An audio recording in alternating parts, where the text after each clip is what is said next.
Cuando se cruza la puerta de Lardi, se respira el paso del tiempo. En sus 175 años de existencia, este restaurante ha sido testigo de la historia de España. Por sus salones han desfilado reyes, se han celebrado consejos de ministros y ha sido lugar de encuentro para escritores, músicos, artistas y pensadores.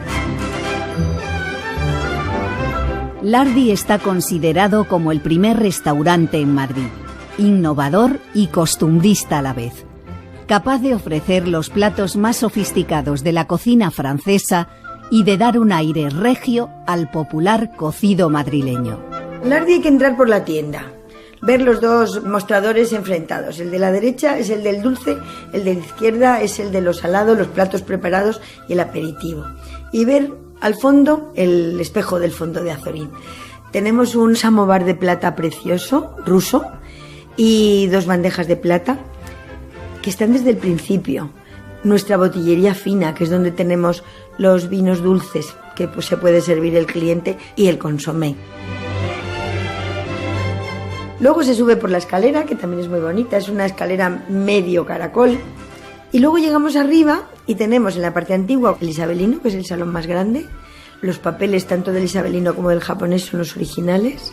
En el isabelino las lámparas tienen sus llavecitas para el gas y los apliques, porque entonces había gas en Madrid y son las mismas lámparas que ahora son eléctricas, igual que en el japonés. Y los espejos, que también son originales. Precisamente sobre el gran espejo del fondo que preside la entrada del establecimiento, escribe el autor del 98, Azorín. No podemos imaginar Madrid sin Lardi. Lardi resume la aristocracia y las letras, y a su vez Lardi es resumido por el espejo del fondo. Ese espejo grande, con marco de talla dorada que lo va reflejando impasible todo. Los caballeros que han entrado en Lardi, que entraron ayer, que entrarán mañana, son sombras vanas, se han esfumado ya en la eternidad. Y desde lo pretérito, aquí, en el restaurante famoso, ante el espejo, están otras sombras vueltas a la vida. En 1839 se inaugura Lardi. Su fundador es Emilio Huguenin Dubois, como recuerda su tataranieto, el director de orquesta José Luis Temes. El restaurante Lardi, que es mucho más que un restaurante, forma parte de la historia de la cultura de Madrid y de España, fue fundado en 1839 por mi tatarabuelo, vamos a llamarle Emilio Lardi. Digo que hay que matizarlo de Emilio Lardi porque realmente él no se llamaba Emilio Lardi, realmente se llamaba Emile Huguenin. Él procedía de la frontera franco-suiza, nunca quedó claro si él era francés o era suizo, porque un personaje de esta naturaleza que tenía restaurantes importantes en París, en Burdeos, en Besançon. ¿Por qué se vino a Madrid? Pues es muy difícil saber y eso forma parte del misterio y una cierta leyenda.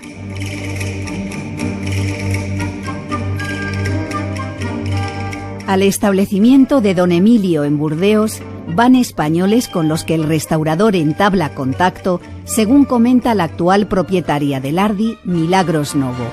En su establecimiento se juntaban los españoles que estaban en Francia y todos le dijeron que Madrid, que era la capital de España, necesitaba un sitio elegante con el glamour francés, porque era lo que no tenía. Había muchos mesones, tabernas, tahonas, pero no había un sitio con el charmant ese francés del restaurante como se concibe hoy. A Emile Huguenin se le propone viajar a Madrid junto con el literato, dramaturgo, filósofo, historiador, arqueólogo Próspero Mérimée, por cierto, el autor del texto del libreto de Carmen.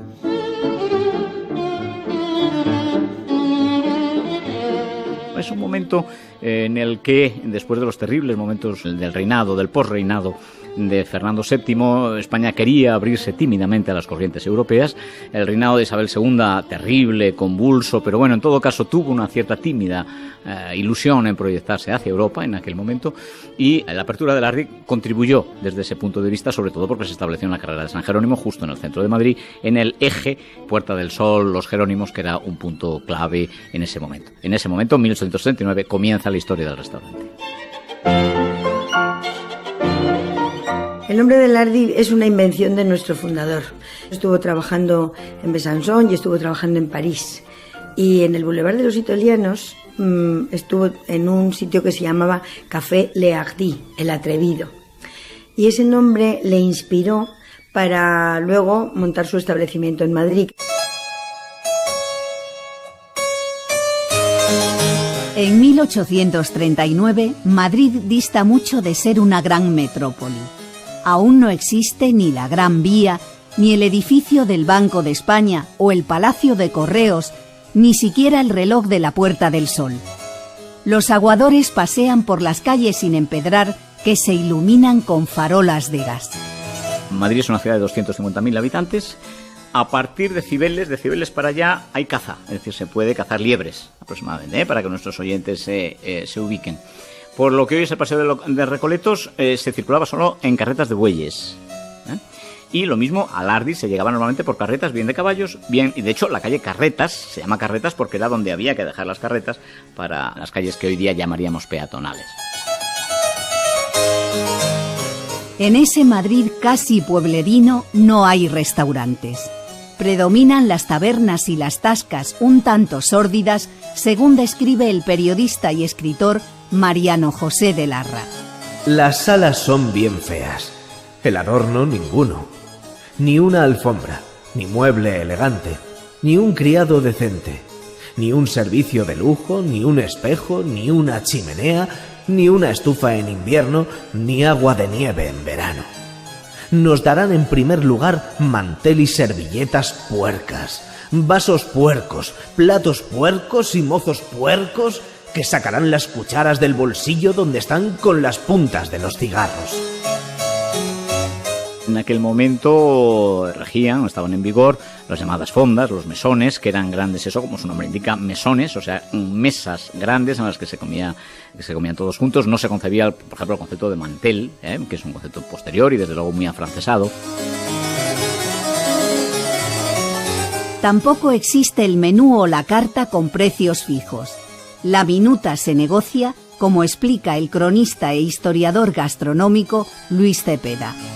En Madrid, en las tascas, en las tabernas, en todos estos sitios, podían decirte, bueno, pues ¿qué tienes hoy de comida? Y preguntabas, y entonces te contestaban, pues alubia con perdiz.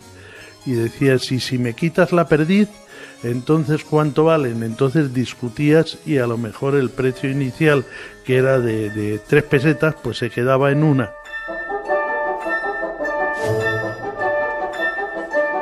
En ese Madrid decimonónico se instala Emilio Lardi en el número 8 de la carrera de San Jerónimo. Una vía que no tiene más de 50 casas, pero arteria vital de la ciudad e itinerario obligado para ir del Palacio Real al Templo de los Jerónimos y años más tarde al Palacio de las Cortes. En la primavera de 1839, Lardi abre sus puertas como pastelería. Lardi empieza con la pastelería, porque él fue pastelero en Besançon y restaurador en París. Entonces nos trae todos esos bocados especiales como los croissants, los petit choux, los petit four, los petit pain. Todas esas cosas vinieron de París, de Francia. Y luego ya aquí se fueron incorporando cosas más típicamente españolas, ¿no? El novelista Benito Pérez Galdós, un asiduo del establecimiento, dice que Lardi pone corbata blanca a los bollos de Tahona. Así lo narra en sus episodios nacionales a través del protagonista, Fernando Calpena. Me llevó Salamanca en su coche a la carrera de San Jerónimo, donde se ha establecido un suizo llamado Lardi, que es hoy aquí el primero en las artes de comer fino. Vino a Madrid en el 39, estrenándose con la industria pastelera, que fue gran adelanto con relación a lo bueno que aquí teníamos, por lo que se dijo que había puesto corbata blanca a los bollos de Tahona y ha ganado tal fama por su puntualidad, esmero, pulcritud y por la ciencia de sus cocineros, que ya no hay en Madrid quien se le ponga por delante. Fue muy rápido, a los pocos meses como tuvo mucho éxito en la pastelería, que empezó a poner la parte de dulce y la parte de salado, tal y como está ahora mismo. Empezó con el consomé, empezó con los aperitivos en el croquetero que tenemos al lado de la bouilloire del consomé. Y entonces pues, se animó enseguida y abrió nuestros 3 primeros salones, que fue el isabelino, el japonés y el blanco. En pocos meses, Lardi pasa de ser una pastelería selecta al primer restaurante tal como hoy lo entendemos. Un establecimiento innovador que cambia los gustos del Madrid de la época, sirviendo el menú en vajilla de porcelana y cubertería de plata. En el caso de Lardi está claro que fue el primer restaurante que se concibió como tal restaurante y que trajo de Francia pues la organización típica del restaurante. ¿Cuál es esa? Pues el que las mesas fuesen separadas en lugar de bancos corridos, que era lo habitual, y que hubiese una carta escrita en lugar de negociarse los precios, que es lo que ocurría antes. Fuimos los primeros en poner mesas separadas, manteles blancos, cubiertos de plata, flores en las mesas, y seguimos manteniendo todo lo que podemos ese mismo espíritu que nos inculcó don Emilio. Pero además hay una cosa excepcional, fue el primer lugar donde hubo self-service, donde la gente se acercaba y en el somobar, un somobar también decimonónico, se tomaba un consomé y en la vitrina, en otra vitrina de plata con sus cristales, se recogían tapas o más bien en aquellos tiempos tartaletas que se han hecho famosas.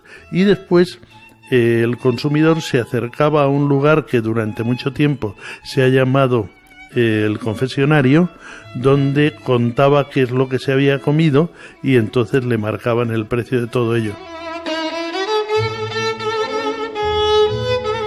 Es el primer sitio donde se permite entrar a las mujeres solas. Hasta entonces las mujeres debían ir siempre acompañadas. Mujeres solas era imposible. Empezaron viniendo a lo que es la tienda. Hay muchas referencias de que las señoras venían con los coches de caballos, paraban en la puerta y los camareros de Lardi les sacaban la copita de Tocay o la copita de Jerez y las pastitas o los pasteles al coche de caballo. Y luego se fueron animando, aproximadamente en 1850, ya entraban dentro, se ponían delante del espejo del fondo del que tanto habló Azorín y ahí ya, ellas solas, porque no las criticaban.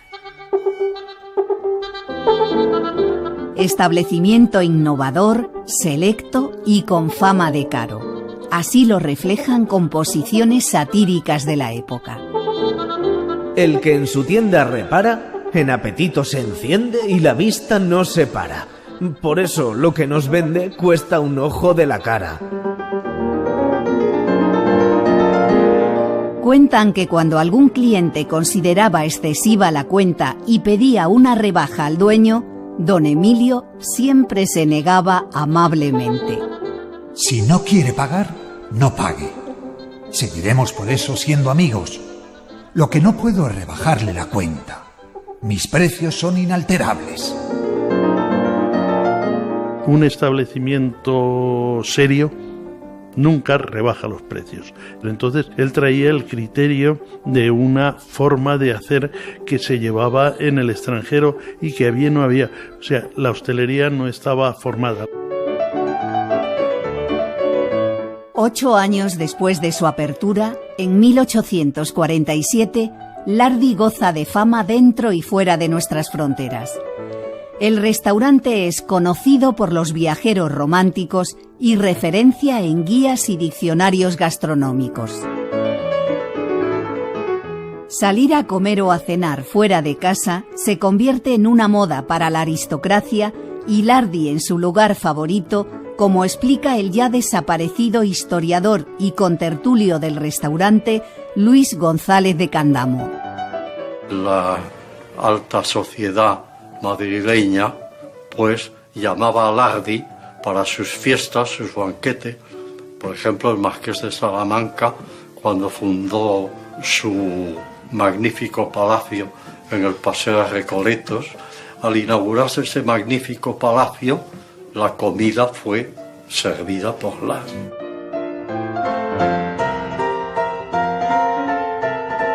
El carácter extrovertido del dueño y la falta de competencia contribuyen a su éxito, a juicio de la actual propietaria Milagros Novo. Don Emilio creo que era un hombre muy carismático, era muy simpático, muy bromista, amigo de sus amigos, muy buen conversador, y entonces atraía a la gente. Uno de los que más le ayudó al principio fue el Marqués de Salamanca. El primer evento importante que hizo Lardi fue el bautizo del primogénito del Marqués de Salamanca, y allí se empezó a hablar de Lardi. Con él se dio una merienda en un globo aerostático. Empezó a servir a toda la nobleza. Isabel II solo podía venir a Lardi porque solo iba o a otros palacios o a Lardi, nada más. No estaba permitido que fuera a otros sitios. Todas esas circunstancias ayudaron a que en aquella época, que tampoco había, claro, ninguna competencia, pues Lardi empezó a coger un renombre importante.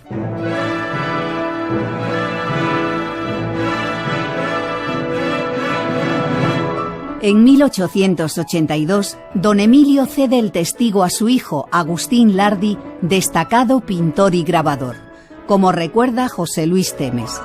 Son dos personajes absolutamente diferentes y que representan las dos mentalidades de la España de la época. Pese a su origen franco-suizo, Emilio Lardi es un personaje isabelino. Se introduce en la sociedad isabelina con lo bueno y lo malo de la sociedad isabelina. Es un personaje del romanticismo, claramente, y que apunta, no nos engañemos, hacia esa cierta aristocracia económica y de sangre y de nobleza, o sea, lo que solemos entender por aristocracia. Sin embargo, don Agustín es un personaje típico de la Restauración. A la aristocracia del dinero y de la sangre antepone muy por encima de todo la aristocracia de la cultura, del arte. Es un hombre que mira a París, pero ya no mira a París en el sentido romántico económico, mira a París en el sentido de la bohemia, mira a París en el sentido de los grandes artistas de la época. Agustín era otro hombre simpático, afable, amigo de sus amigos, muy digno hijo de su padre. Y trajo la bohemia. Lo más importante, trajo a los literatos, a todos, a los de prosa, a los de poesía, a los escultores, a los pintores, a los músicos. Era amigo de todo el mundo. Por ejemplo, estos tres salones de la parte nueva, Gayarre, Tamberlik y Sarasate, se les puso estos nombres porque fueron tres personajes relacionados con la música, amigos personales de Agustín, y que vivieron como invitados suyos aquí, que teníamos la certeza de que habían vivido en esta casa.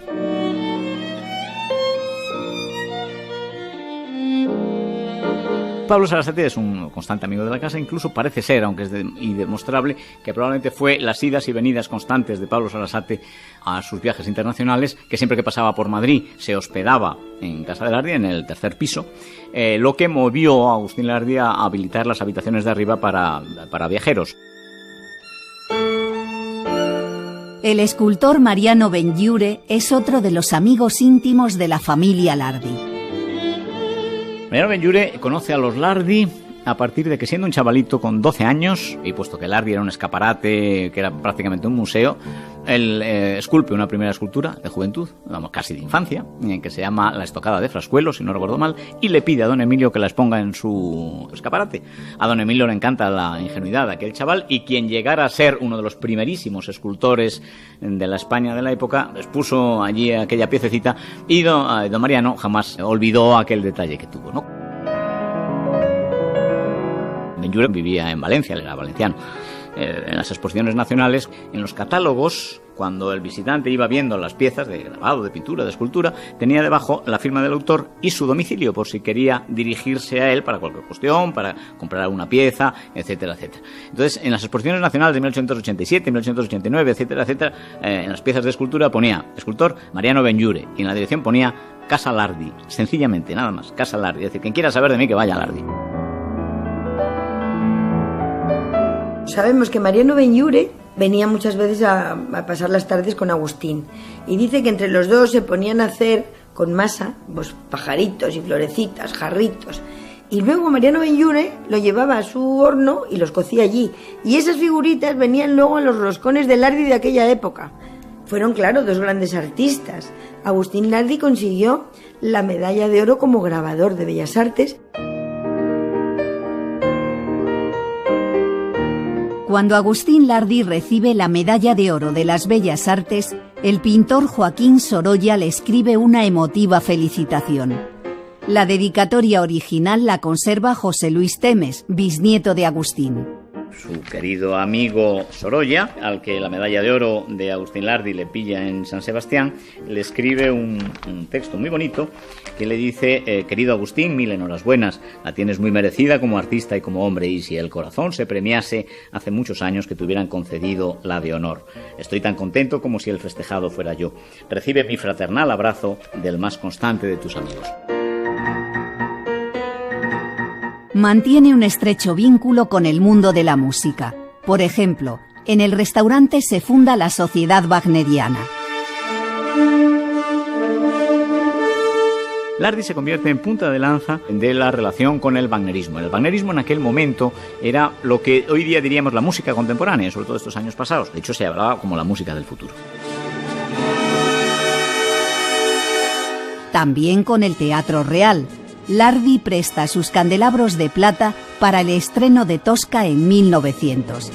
Es una época de efervescencia de la ópera y la zarzuela. Lo primero que hay que tener presente es que el concepto de ópera o de ir a la ópera en el siglo XIX era muy diferente a lo que podemos entender hoy día. Bueno, 4 de cada 5 madrileños no saben leer ni escribir. 4 de cada 5, fíjense ustedes. Bueno, pues en ese Madrid hay 4 teatros de ópera. 4 teatros de ópera, no se cree. Puede haber 2.000 representaciones de ópera en España en aquel momento.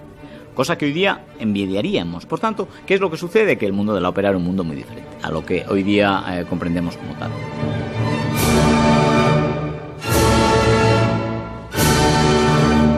Gran parte de los artistas que pasan al Teatro Real pasan por Lardi, por la célebre tercera y cuarta planta de Lardi, donde se alojan. Y de hecho, Agustín Lardi se casará con la hija de una pareja célebre y mítica de rossinianos, que fue Luigi Gassier, tenor, y Josefa de la Cruz, una de las más grandes intérpretes de Rossini que ha habido en España.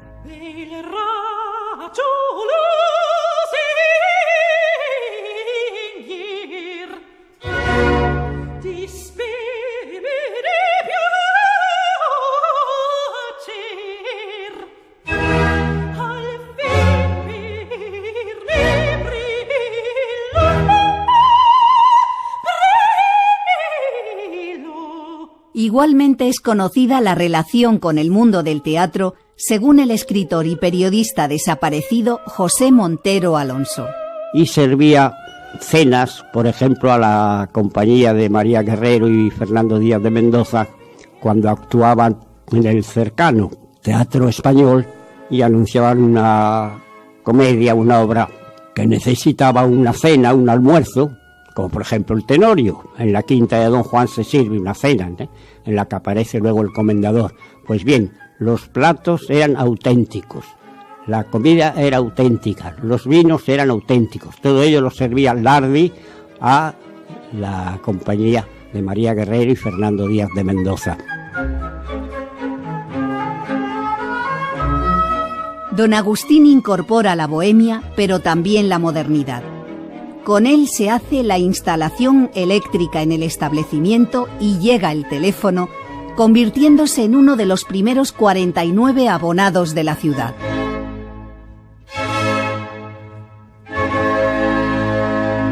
En 1918 muere Agustín y su hija Luisa y su yerno Adolfo Temes se hacen cargo del negocio, como recuerda José Luis Temes.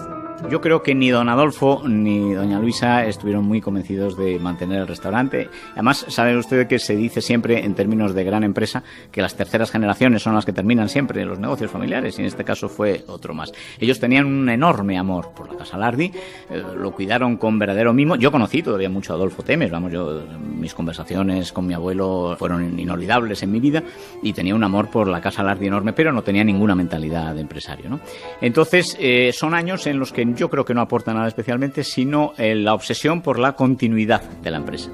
Y entonces se les ocurre una idea verdaderamente extraordinaria, y es que los jefes de cocina, de repostería, tal, formen una pequeña empresa y sean ellos mismos los que sacan adelante el restaurante. Lo traspasan por una cifra muy moderada y termina la etapa de 3 generaciones de los Lardi al servicio del restaurante.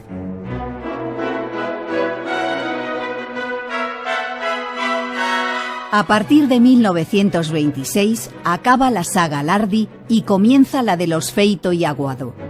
El hasta entonces jefe de cocina, Antonio Feito, y el jefe de repostería, Ambrosio Aguado, toman las riendas. El traspaso no afecta a la fama del restaurante, al que el rey Alfonso XIII, en 1927, encarga el catering con motivo del viaje real al protectorado español marroquí. Estaba mi abuelo de jefe de cocina entonces, y resulta que llegaron a Marruecos y se habían olvidado los langostinos. Y fue estupendo, porque claro, los mejores langostinos están en el sur de España. Y fue solamente volver a cruzar el estrecho y conseguir los langostinos de Huelva para tenerlos en aquel banquete que hicieron. Pero fíjate cómo se trasladaban entonces, que llevaban todas las cosas, que todo llegaba bien. Yo me imagino que es que todo sería tan fresco, que aunque viajaran un día o día y medio, pues las materias primas no se estropeaban, claro. Y supongo que irían en carretas, porque imagínate entonces, tenían que ser en carretas tiradas por caballos, supongo. Y a pesar de todo, se dio el servicio y fue un éxito. El escritor y periodista madrileño Ramón Gómez de la Serna se convierte en esta época de preguerra en una presencia continua en el establecimiento. Anfitrión y organizador de numerosas tertulias literarias a las que asisten autores de la talla de Azorín, García Lorca o Pérez de Ayala, como explica el historiador Luis González de Candamo. Una tertulia muy diversa en la que la gente no hablaba de política absoluto, se hablaba de otros temas intelectuales y estéticos.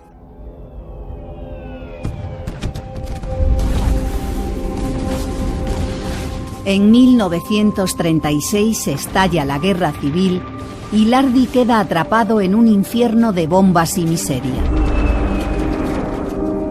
No siempre podía estar abierto porque no había comida para ofrecer, pero como los milicianos les gustaba comer, pues había veces que ellos mismos traían el género para que se lo cocinaran aquí y poderlo comer aquí. Hay muchas anécdotas con esto también, porque decían que uno de ellos, parece ser que muy bruto, un día bajó a la bodega y abrió una botella de Chateau d'Yquem y dijo, vaya porquería de vino. Pero aún así dicen que se lo tomó. No sabía ni lo que abría, claro. Entonces, pero estaban abiertos y cerrados según podían.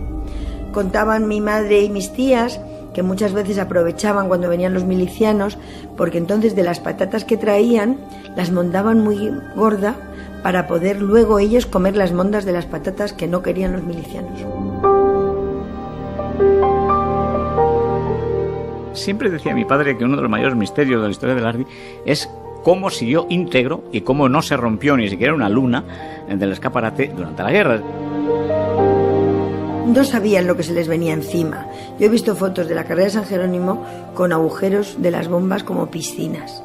Entonces no sabían lo que venía.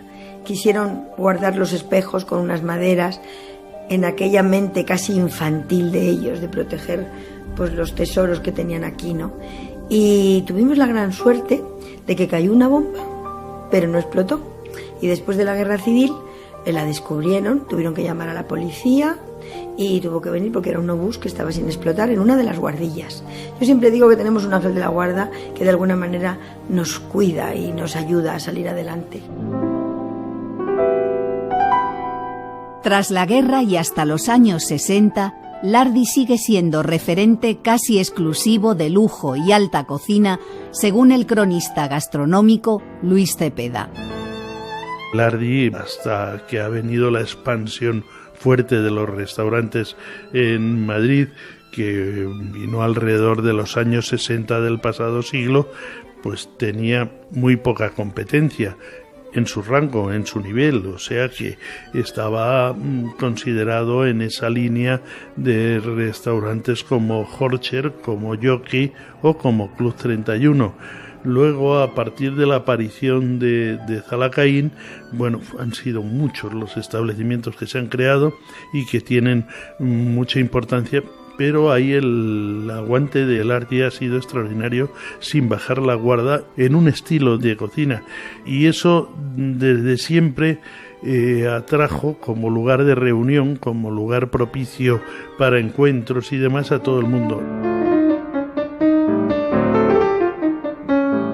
Probablemente en el siglo XIX, incluso en casi todo el siglo XX, no ha pasado una semana sin que haya una referencia de Elardi en algún medio informativo, por una incidencia, por una trascendencia, por un homenaje. En fin, para los periodistas creo que nos ha servido permanentemente de acopio de información y de noticias desde hace muchísimos años.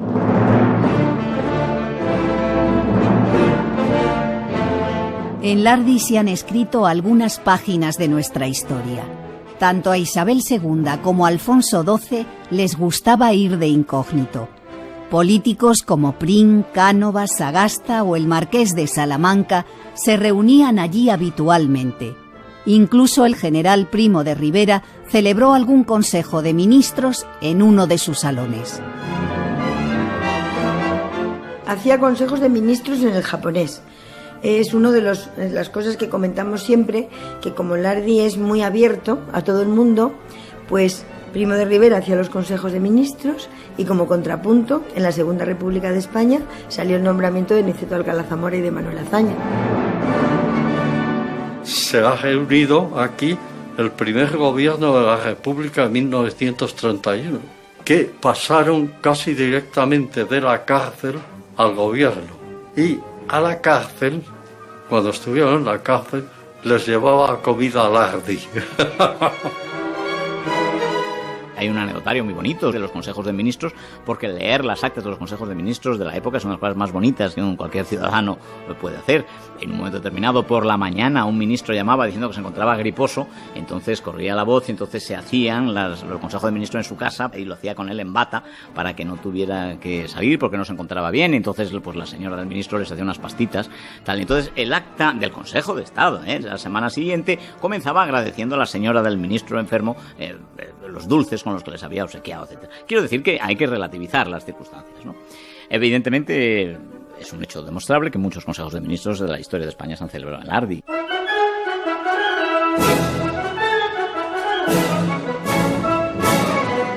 Además de reyes o políticos, al establecimiento acuden escritores, cupletistas o toreros. Se celebran tertulias y homenajes.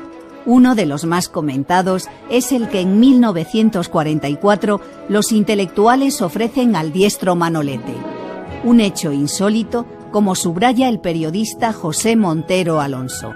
A Manolete se le ofreció un banquete al que acudieron escritores muy importantes entonces en Elardi.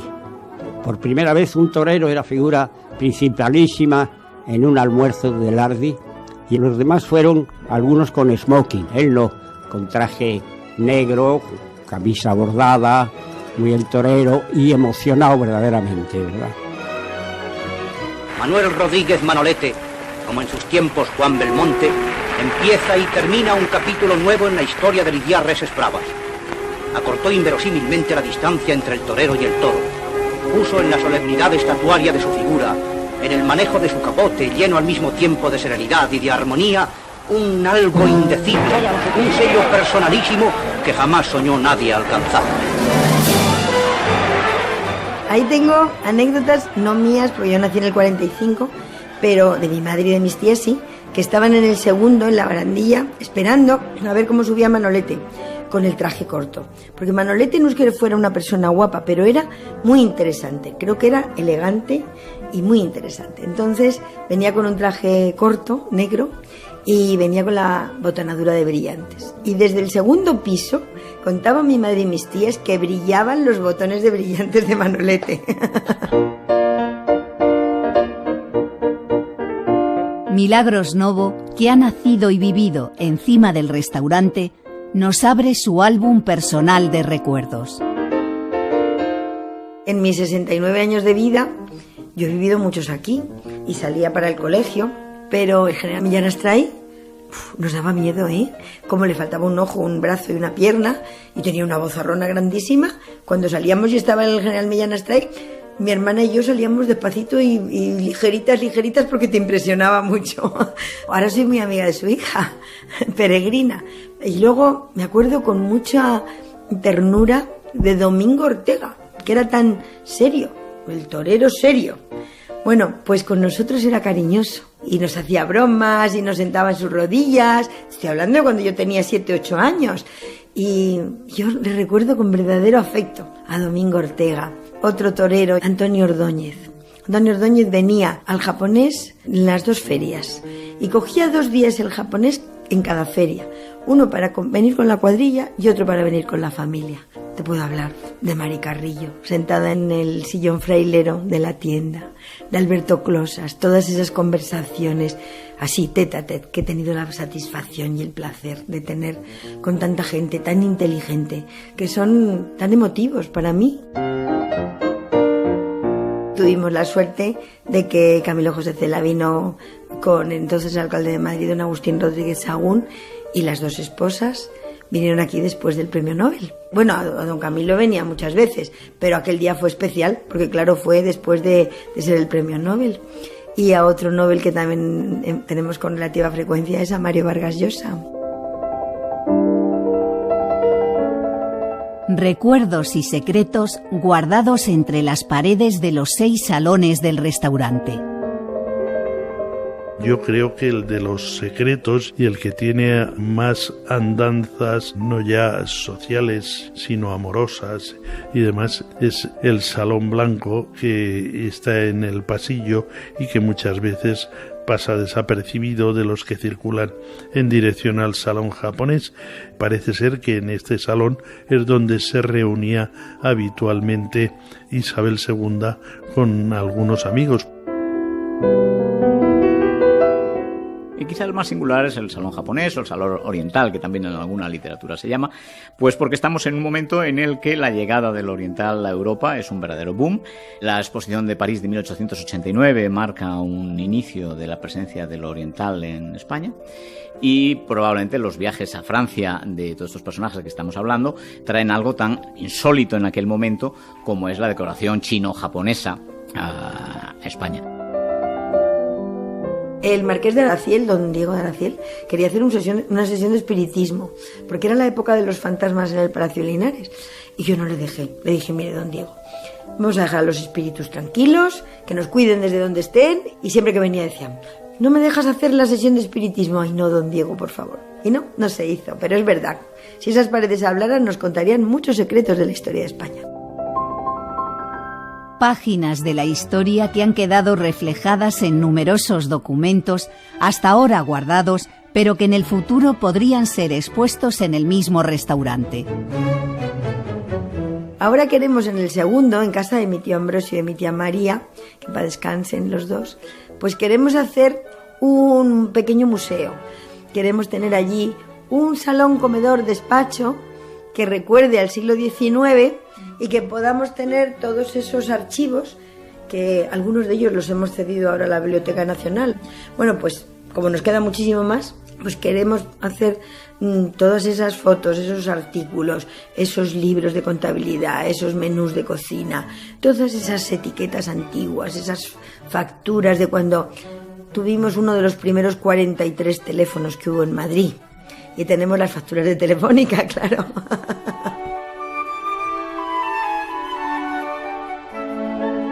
Un restaurante museo que rezuma arte en sus salones y en la misma fachada decorada con maderas de caoba antillana. Obra todo ello de Ramón Guerrero, padre de la actriz María Guerrero, que tiene una formación francesa muy del gusto de los Lardi. Pues porque era un gran decorador que había trabajado en París y que se estaba estableciendo en Madrid como decorador de teatro, y en el Teatro Real y en el Teatro de la Zarzuela en Apolo. Esa es la razón de que este personaje hiciera la portada de Lardi. Ese es el momento en el que Lardi toma la apariencia externa que la conocemos y la apariencia de la tienda, con sus dos mostradores enfrentados, un cierto planteamiento casi escenográfico, es decir, entrar en la repostería con dos mostradores simétricos, el gran espejo y la gran tetera rusa, etc. José Altavella, autor de la biografía sobre Lardi, afirma que este restaurante enseña a comer al Madrid del siglo XIX y es escuela de modales y costumbres. El fundador apuesta desde el principio por una cocina francesa, tanto en los platos como en la organización. Cuentan que don Emilio enviaba a sus cocineros a París todos los años para que aprendieran las novedades culinarias. En efecto, se trataba de que no solo fuese un establecimiento francés, sino que estuviera al día y puesto al día de lo que era la cocina y las novedades francesas. Los Lardi establecieron un puente constante con París. De hecho, su hijo, Agustín Lardi, estudia en París. Es decir, él va a estudiar a París, sus padrinos son franceses. Es decir, Lardi no es solo que fuera fundado por un francés, es que era un puente. Y luego fue también un puente intelectual también con Francia. Años después, personajes como Sarasate o como el director de orquesta Enrique Fernández Arbós eran hombres que iban y venían a París constantemente. Lardi es una de las puertas españolas a Francia. La influencia de Francia ha sido importantísima hasta casi prácticamente los años 70 en España, porque era la forma de entenderse profesionalmente. Todo funcionaba por brigadas y había toda una organización casi militar, como un ejército, con unos jefes, unos subjefes, en fin, unos departamentos. Entonces, para entenderse había un lenguaje y el lenguaje era habitualmente en francés.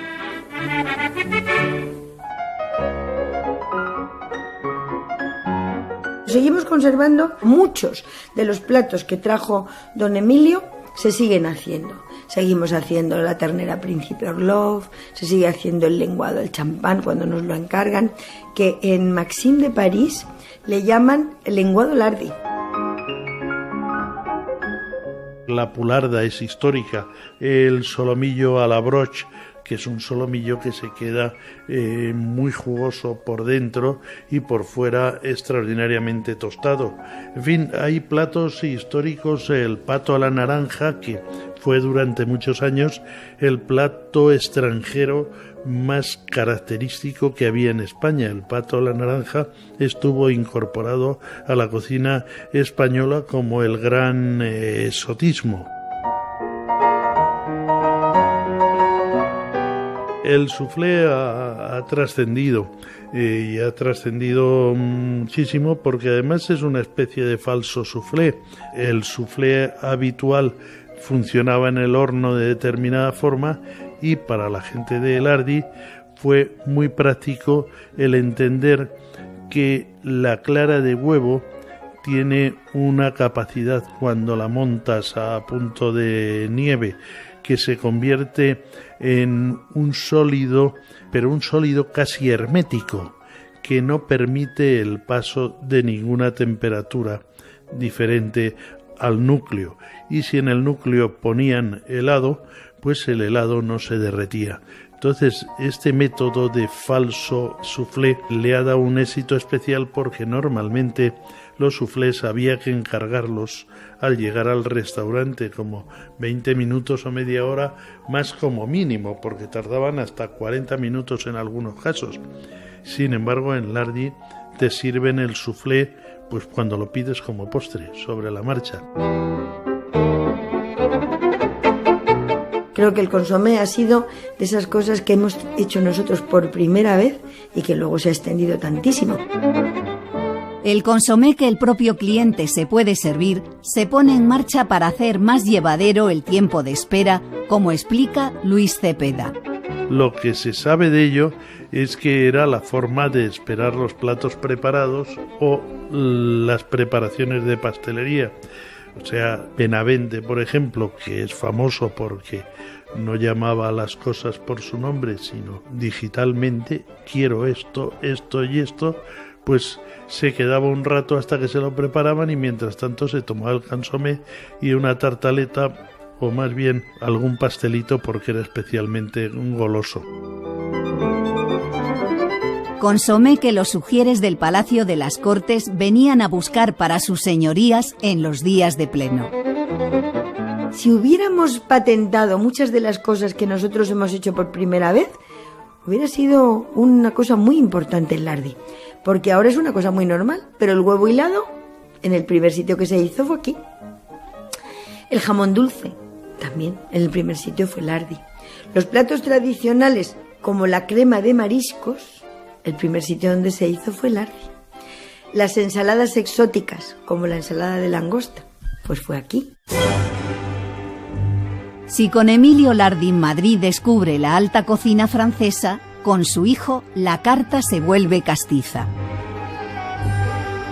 La etapa de Emilio Eugène o de Emilio Lardi al frente del restaurante Lardi es la etapa francesa, por así decir. De hecho, la carta estaba solo en francés, no tenía traducción al español. Sin embargo, será su hijo el que aporte la españolización del mundo culinario que había representado su padre. Agustín Lardi incorpora a la carta 2 platos que han dado personalidad y fama internacional al restaurante: los callos y, sobre todo, el famoso cocido.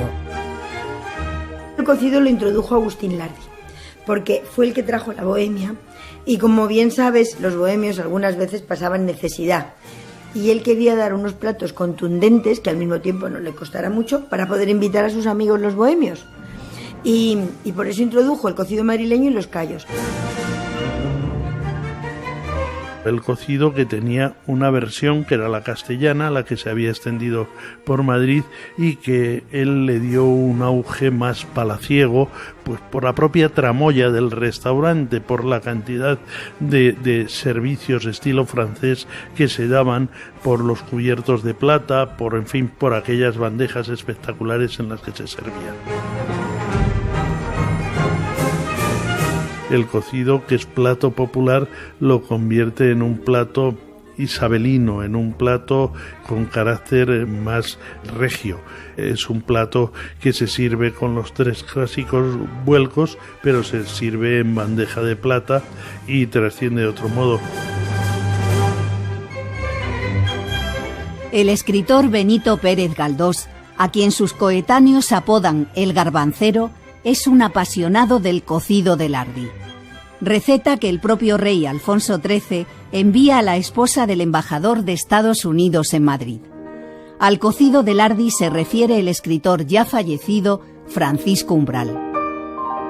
Comer en Lardi es como viajar en un ferrocarril romántico, conspiratorio y tapizado. Lardi tiene una ilustración burguesa, aristocrática y política, más el cocido que nos dan allí algunos jueves a los escritores. La cosa se disfraza con la presentación de un libro, pero de lo que se trata es de que el escritor español coma bien un día, pruebe el tocino, que es el flan de los ricos. El cocido de Lardi tiene algo del caldillo de los cuarteles y la sopa de los conventos en más fastuoso, y sigue siendo un remedio del hambre literaria. A mí me gustaría que Lardi diese un número a cada uno de los cocidos que hace y cada cual se llevase el recuerdo de me he comido el cocido número 1 millón y pico de Lardi. Porque esto que lo hace Tour d'Argent en París con los patos a la sangre no deja de ser un referente y casi un estímulo para acudir en algunas ocasiones al restaurante. Brindo que eso sí estaría muy bonito, el certificar el cocido de cada día. La cocina de Lardi se ha degustado más allá de la carrera de San Jerónimo gracias a su servicio de catering. Cuando el marqués de la Valle-Inclán empieza con los paradores en los años 30, encarga a Lardi el suministro del primer parador que se inaugura, que es en Gredos. Lo de preparar para llevar está bien, no deja de ser también un rasgo de negociante del señor Lardi. Es decir, si puedes preparar para el restaurante, prepara un poco más, a lo mejor se lo llevan a casa, en fin, todo funciona con más posibilismo comercial. Incluso a principios del siglo pasado, sus bocados exquisitos llegan a la cárcel Modelo de Barcelona cuando el preso Bernardini, haciéndose pasar por el industrial Juan Marc, encarga una opípara comida.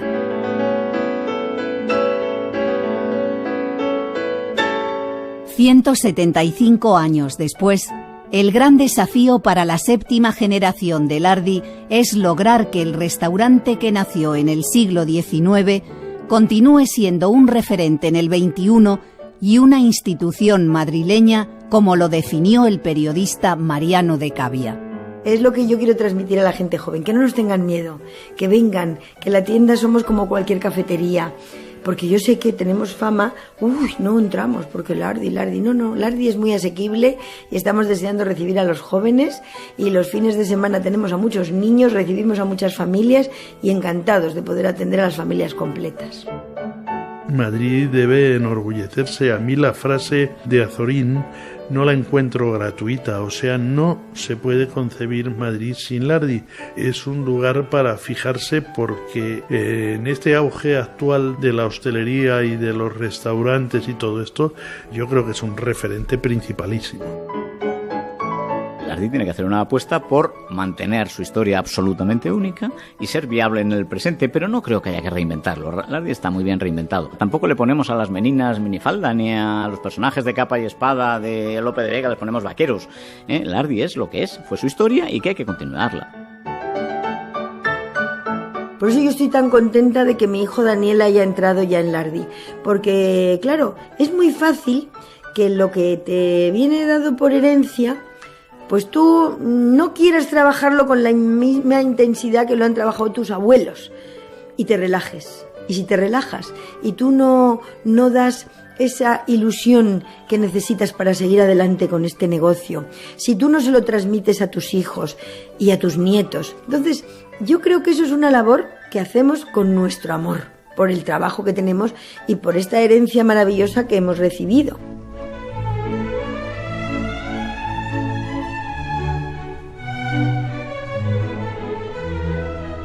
Lardi, un restaurante con historia.